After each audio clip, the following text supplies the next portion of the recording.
Well, hey, welcome everybody to Health Service Management 404 Ambulatory Administration. Hope everybody is having a wonderful Wednesday. It's a little rainy outside, kind of dreary, but we are inside, nice and warm, and all is good. So we are about to jump into Chapter 3. There's a lot to cover in Chapter 3. Um, I know that it probably looks like it's short, but it is just packed full of a lot of wonderful information.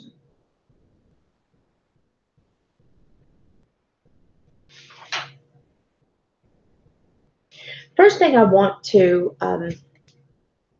talk to you about is that within this chapter, we're going to see how the organizational model groups have been adopted to serve as the core of an organization's operation and how it relates to the structural, legal, cultural, and conflict. The professional uh, liabilities are another topic that is going to be discussed with an emphasis on medical practices, restrictions, and constraints resulting from legislation and regulations. Conflict as it relates to the changing medical environment. Now, so I've kind of laid the foundation about some of the things that we're going to be discussing today. Bring to your point of mind that you need to make sure that you read the case in point, which is the small case study, at the beginning of your chapters uh, in an effort to be able to apply what we are discussing in the content of the chapter against the case scenario and how it applies. One of the first things that we want to discuss today and get started with is the organizational model structure in which physician groups are housed.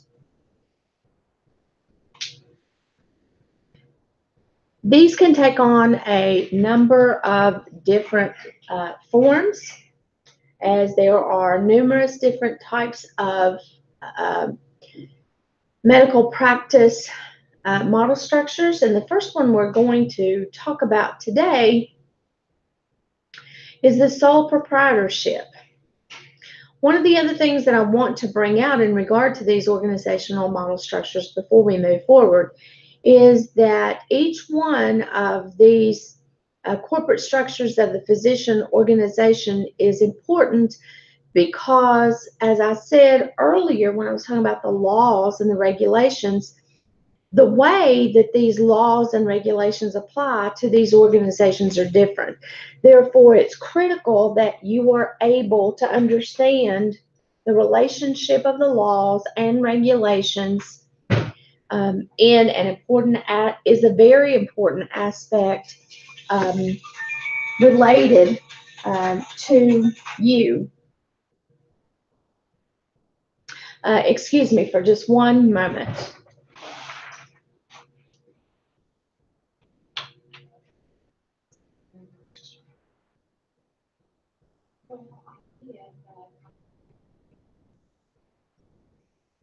I was just going to say,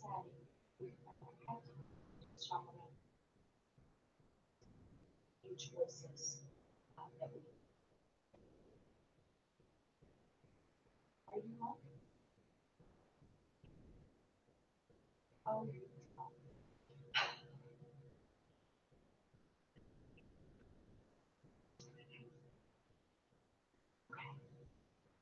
all right. I'm just slow down.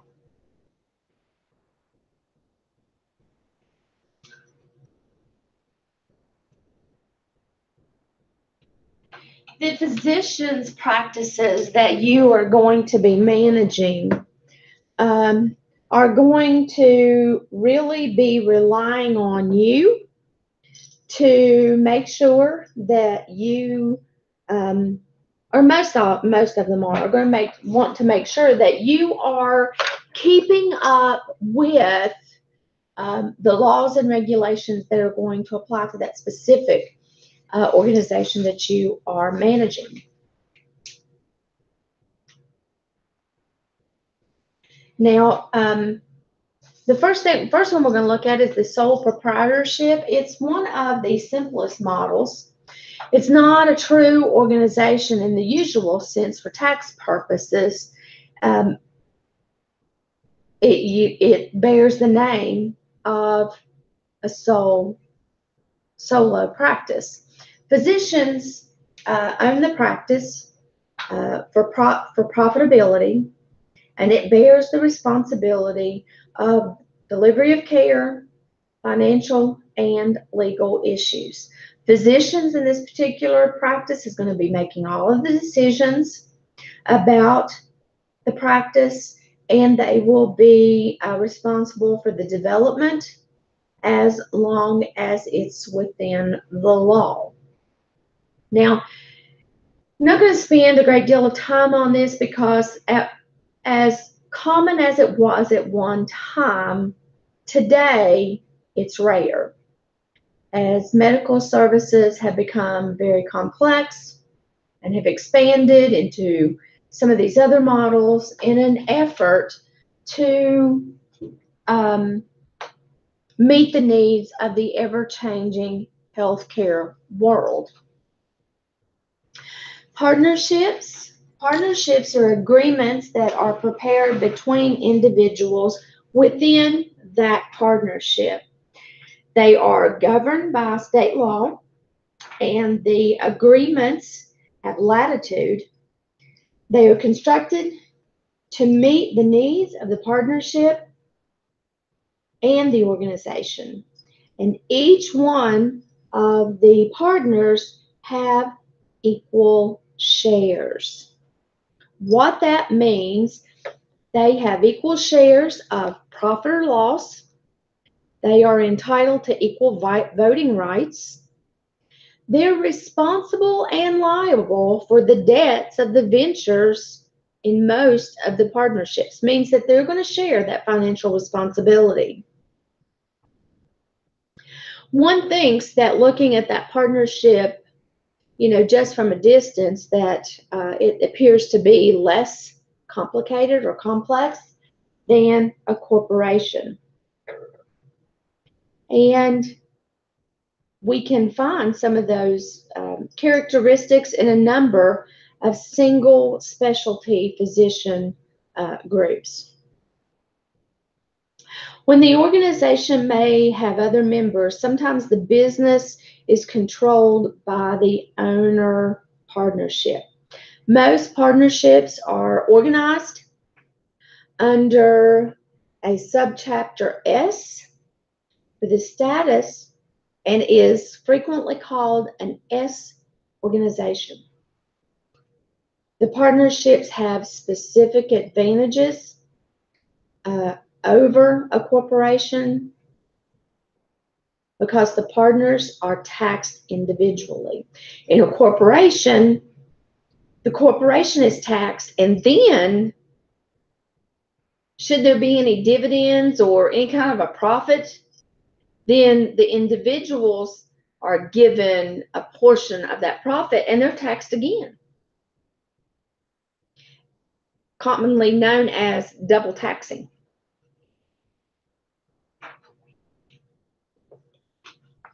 And the liability is equally shared among everybody. All of the liability is equally shared among everybody. Do we have any questions? Okay. We're going to move on. We're going to talk about corporations. Corporations can be professional corporations, professional associations, and service corporations. Or a corporation, they are taxed if dividends or profits are distributed. The individual, as I said, is also taxed, known as double taxing. You pay tax at both the federal and state levels. The advantage to the corporation is limited liability of the individual physician, because remember, you're going to be sharing that equally.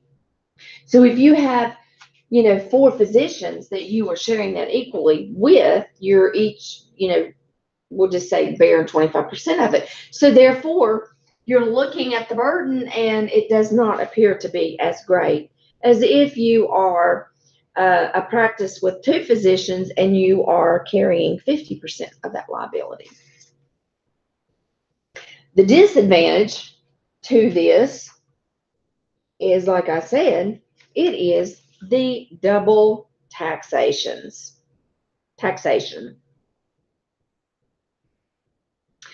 If you are in a physician corporation, generally the physicians have been moved over to a shareholder status after a set period with that association. As the physicians are under a contract, they come into the contract, they buy into the practice, they may buy in for a certain, X number of dollars, and they be guaranteed a certain amount of income each month until they have either one, built their practice to a specific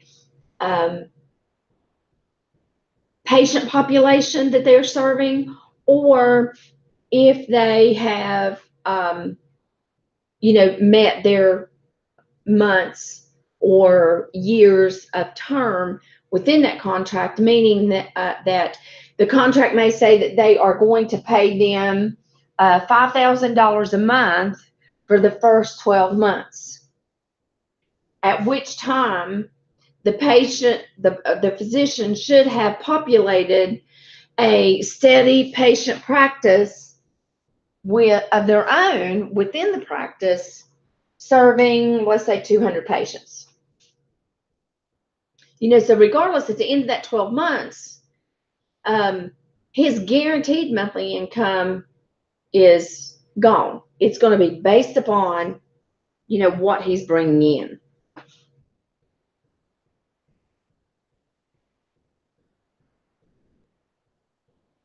You also, when they're moved over to the shareholder, many times they elect a board of directors for a number of people who are responsible within the organization and the governance of the organization.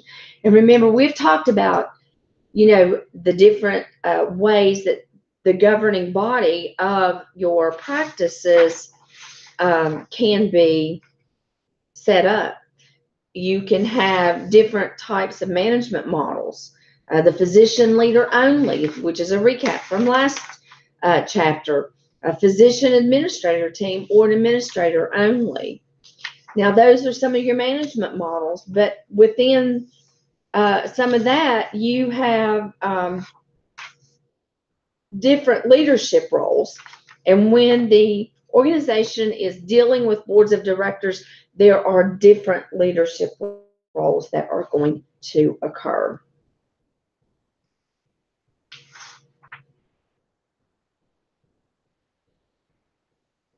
When you look at your text on page 46, you can see there's a relationship chart under figure 3.1 that demonstrates the relationship between personal liability and tax advantages.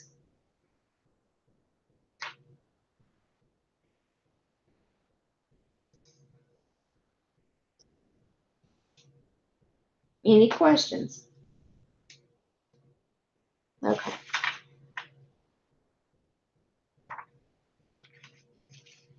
Let's talk about limited liability corporations, known as an LLC. It's like a corporation in terms of liability, but yet it's taxed like a partnership. Yet they have more flexibility than a subchapter S corporation. This is a hybrid organization and can be used for joint ventures. And each organization has its own ownership interest and can be used as a model to develop partnerships between a physician organization and a hospital. For-profit corporations contribute certain assets. Not-for-profit corporations may contribute its operating expenses. And figure 3.1, as I said, shows you that relationship between the limited personal liability and the tax advantage. Personal liability is the individual in the corporation is less than a partnership. The personal liability of an individual in a corporation is less than that of one that is in a partnership. The tax advantage to the individual is less in the corporation and is greater in the partnership. So there's always going to be a little bit of a trade-off there. Excuse me.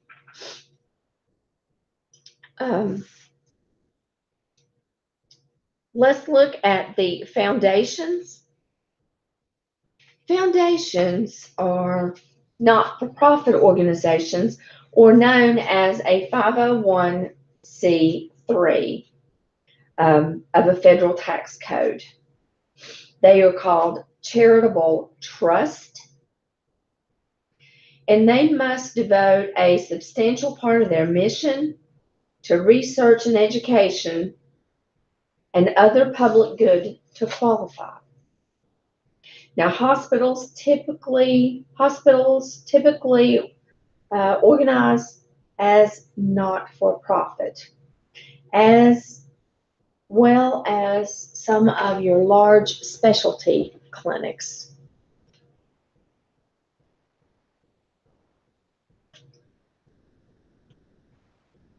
Now, some of the advantages to being classified as a foundation, which is a not-for-profit 501c3 organization, is that you don't have to pay corporate tax.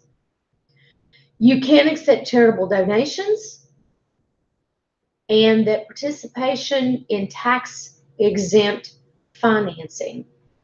And remember, in a foundation, which is just a type of a not-profit organization, but anytime you have a not-for-profit organization, there should be no equity reported within that foundation or that not-for-profit organization. It is known as a fund balance. It is known as a fund balance.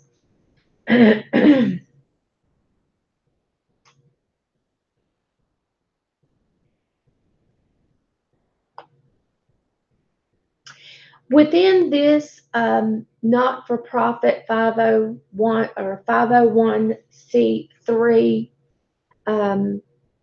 classification, there also exists a provision where there shall be no incurement, no inurement. I said it wrong, pardon me. Meaning that it cannot distribute any type of a profit to those who control it and that's just the members of the organization, for being part of the delivery system. In 1996, there was a revision to the tax code called for an excise tax to be levied against those corporations and individuals who profited from members within the organization or had any kind of a compensation level from it. which you really just don't want to do that because, well, it's not going to be good. It's just a lot of penalties that you pay, and then you're red flagged for audits and so forth and so on. Faculty practice plans, the organizational component and legal structure of the Department of Medical Schools, they qualify under this 501c3 plan. And some of the medical schools are beginning to form foundations in an effort to deal with the complexity of the healthcare systems, especially in regard to compliance and reimbursement. This is a huge undertaking.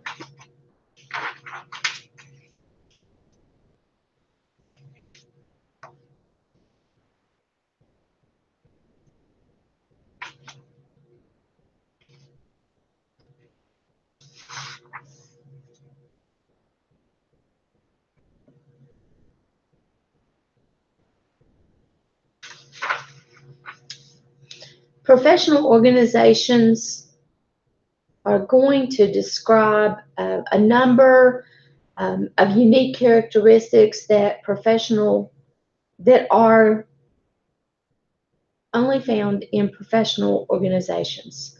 And organizations, according to Fogel in 1989, he defined them as professional bureaucracy, with the characteristics that you see here on your PowerPoint, but you can also find those on, well, yes, at the bottom of your page on 47 under Figure 3.2. He emphasizes also that there are 12 points for managing physicians effectively. And as a manager, it's imperative that you understand these principles in an effort to be successful managing that practice and meeting the needs of not only the patients, but the physicians and the organization.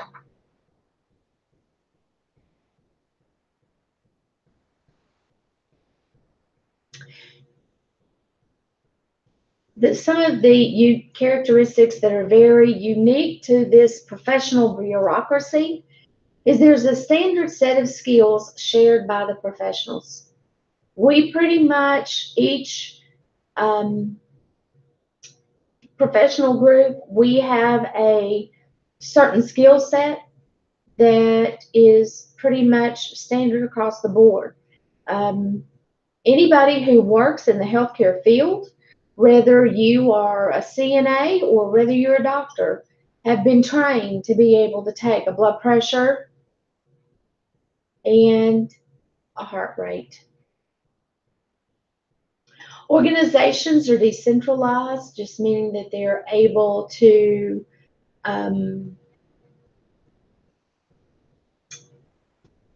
work together.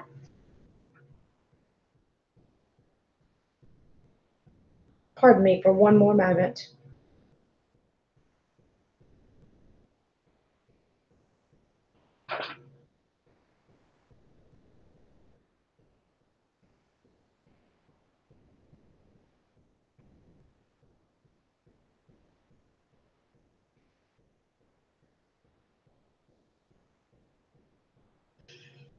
Being able to work and an organization be decentralized, yes, it does. It does enable those people to be able to work across the different levels, but whenever an organization is decentralized, most often those who are in middle or lower management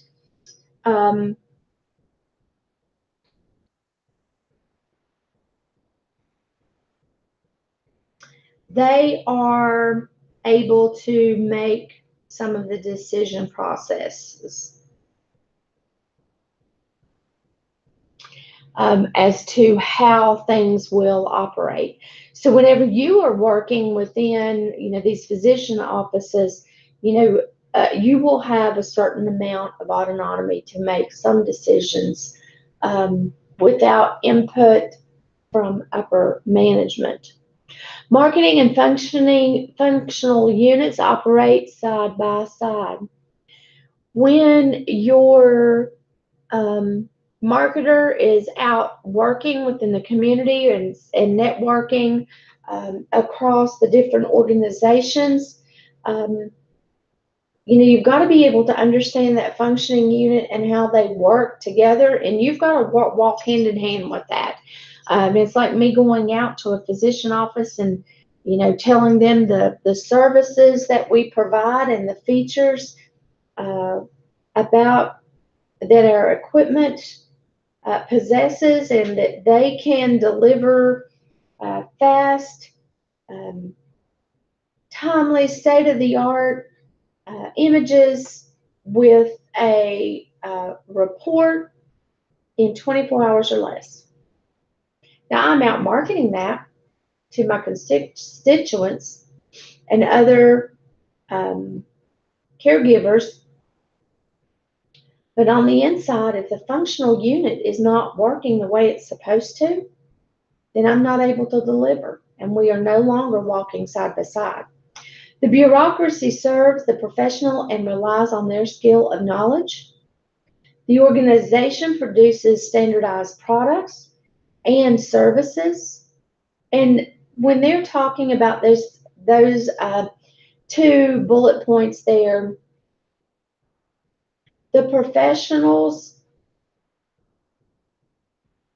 this whole bureaucracy, unique characteristics of ambulatory practice has been designed to serve the professionals.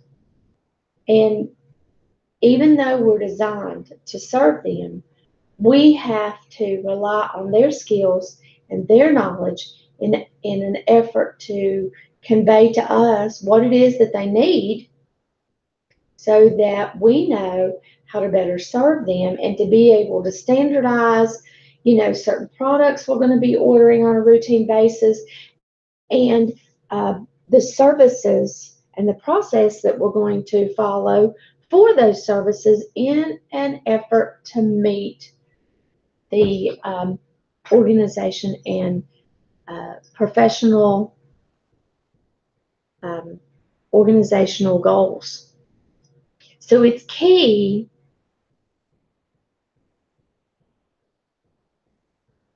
that we understand these different components, because the key to success are service and expertise. Service and expertise.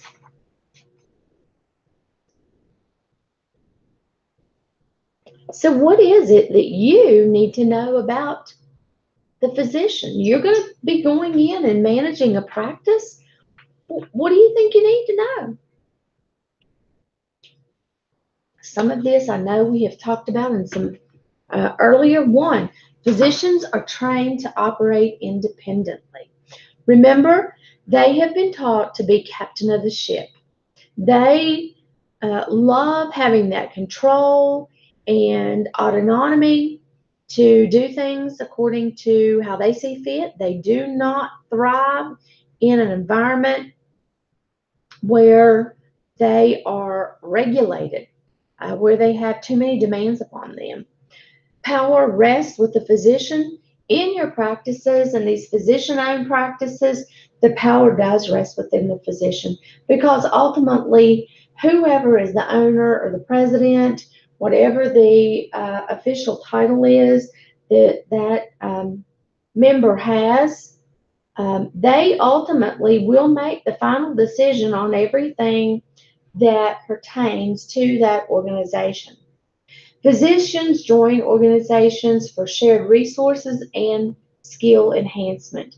And that is true, because when a physician is independently on their own in a sole proprietorship, single provider practice, they have to carry the burden for everything, for all of the resources that they have to garner to be able to offer to their patients, as well as being able to go for any type of continuing education that it causes the physicians to be out of their practice, because in order for them to have continuing education, and which is going to be the skill enhancement, then they have to go out of their practice. But when these physicians can join in to an organization, they're able to share the different resources. They have a larger pool of resources to pull from, because everybody brings a little bit to the table, as well as skill enhancement, because there may be physicians within the organization that have different skill sets. And through those different skill sets, everyone can hone the proficiency of their own skills by working together and mentoring each other. And sometimes physicians are good with that, sometimes they are not. Depends upon the personality of that physician. Work is coordinated and enhanced primarily through standard routines. Communication and knowledge is shared among the professionals. There have to be some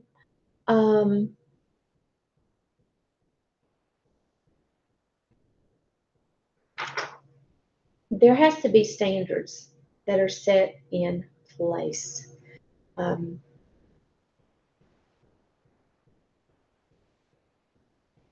And in those standards, there's generally policies and procedures.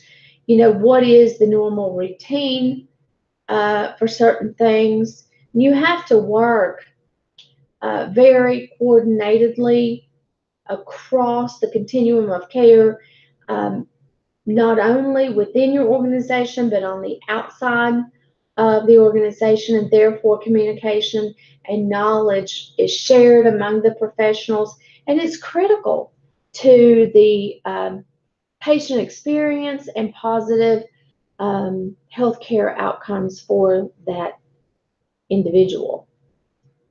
Now, control is extremely difficult. You just need to embrace that, because you are not going to be able to control those physicians no more than you can necessarily control maybe the staff that you have as well.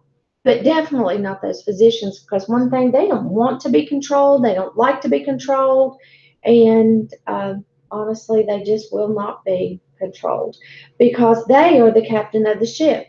No one controls the captain of the ship. You're going to get tired of hearing me say that. The captain of the ship, they are in control, they're the one in charge. Therefore, it is extremely difficult to manage one. The patient has certain powers of coordination, just meaning you have got to meet the needs of your patients, because if not, they're going to see someone else. And we're going to talk a little bit about that, in the fact that they have some control over that.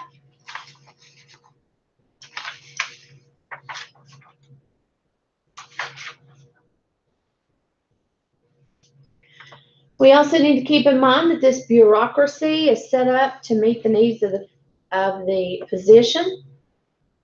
And you can read on about that. I'm not going to continue to read on about that, but because I know that you can read it and it's pretty self-explanatory.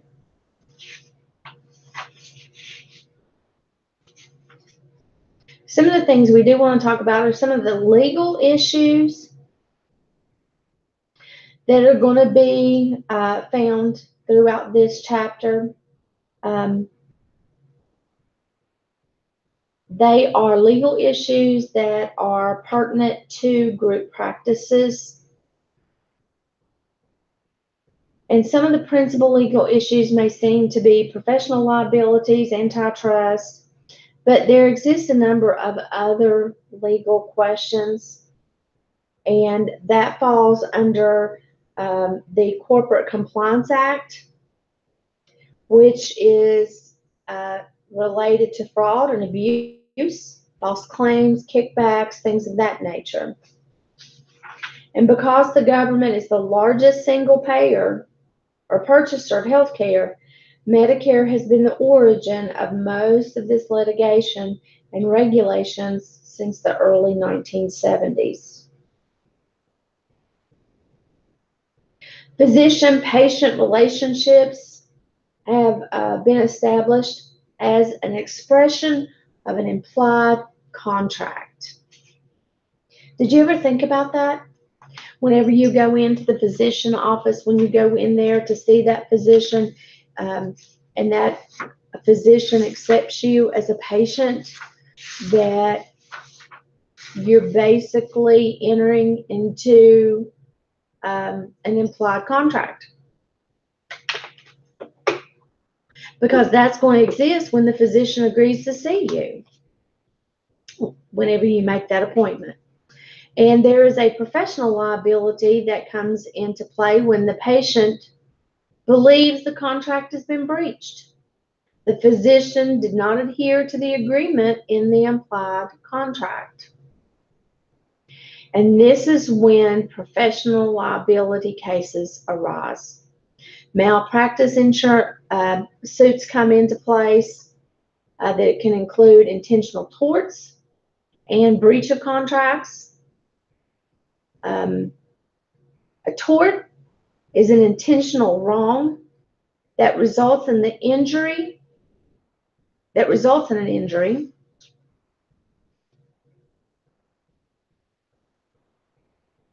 It's not necessarily a breach of contract. Negligence can also come into place here if there has been any type of an admission or commission of some of the key reasons for malpractice actions. You're going to find those over on page 49 under figure 3.4. Here are a number of key reasons for professional liability actions. You need to read over these and become familiar with them because you will likely see some of that on a test. Besides that, it's important that you know these type of things that can arise because you want to be able to make sure that you have policies and procedures and things in place to properly handle situations to try to avoid these type of litigations that could occur.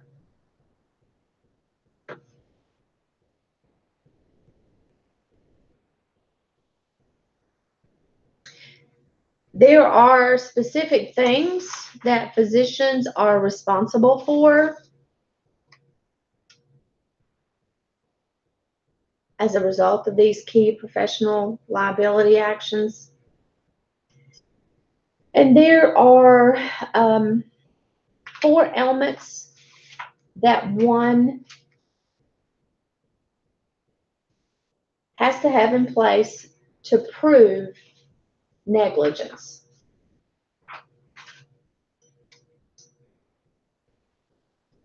And they include duty of due care, breach of duty, causation, and damage. Now, these elements relate to a number of different standards of care that are based on community care, not community care, excuse me, based on community, whether it be state or federal standards. So what is a standard of care? Well, one needs to understand what a standard of care is before you can fully grasp what they're saying here. A standard of care is when a physician is bound to uh, provide reasonable and ordinary care, skill and diligence as surgeons or as physicians and surgeons in good standing, in the same neighborhood, in the same line of practice, and so forth and so on. This is and should appear in all cases in which there is any type of an allegation of negligence.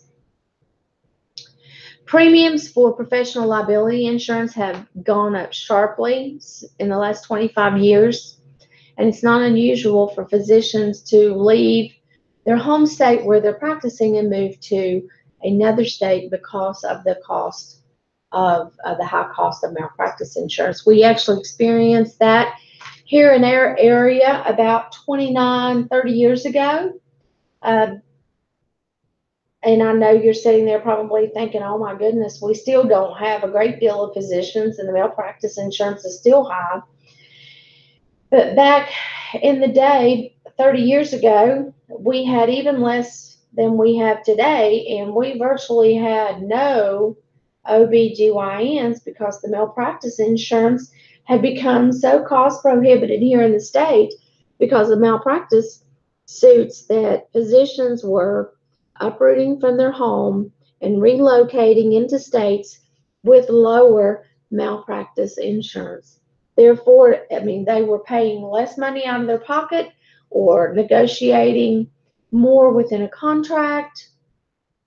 But nevertheless, they had a greater reimbursement and money that they could keep because of the decreased liability cost.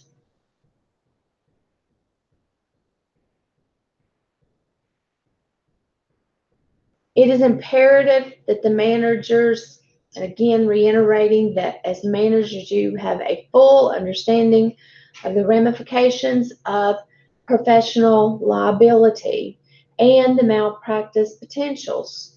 All of the organizations need to have well established incident reporting systems which need to be evaluated on a periodic basis.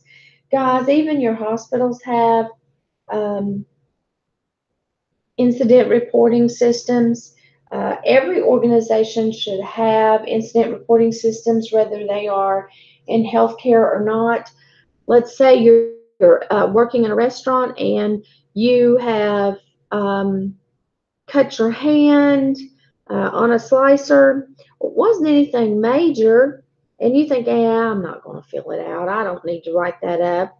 Well, by law, you're supposed to write up an incident report, given the date and the time and what occurred, and then you are to provide details leading up to how the incident occurred and why, and what it looked like, who you reported to, what actions you took to correct it. So with that being said, you must have those, because when you don't have those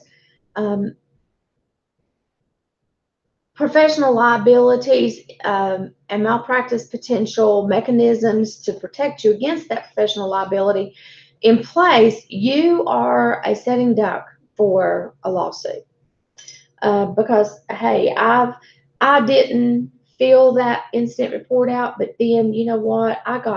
My hand got so infected, and it was just a mess, and it cost me thousands of dollars. And well, I want to sue the company for this, but you as an employee did not follow proper policy and procedure protocol for timely medical intervention. So therefore, when it goes to court, I do have a strong case against what you're saying, because we really were not negligent in any way, shape, or form. Incident reporting is an important management tool and can, if done properly, materially, it's going to reduce the potential for the personal liability claims. You as a manager and the medical director have to work together in an effort to ensure and promote an environment of good patient relationship that can reduce the number of professional liability actions that can occur, because you as the manager and or the leader have to be very proactive and be always working to avoid diffuse situations that could increase litigious society. And we live in a society that loves to do that. Guys, that is going to conclude our lecture for today. We will pick up on Friday under antitrust on page 50. And I do believe we will be able to finish up this chapter without much issue at all. Should you have any questions or concerns about the lecture today, as always, my contact information is on the front of your syllabi for this course. Please let me know. Everybody have a wonderful Friday afternoon, and I'll see you, or Wednesday afternoon, and I'll see you back on Friday.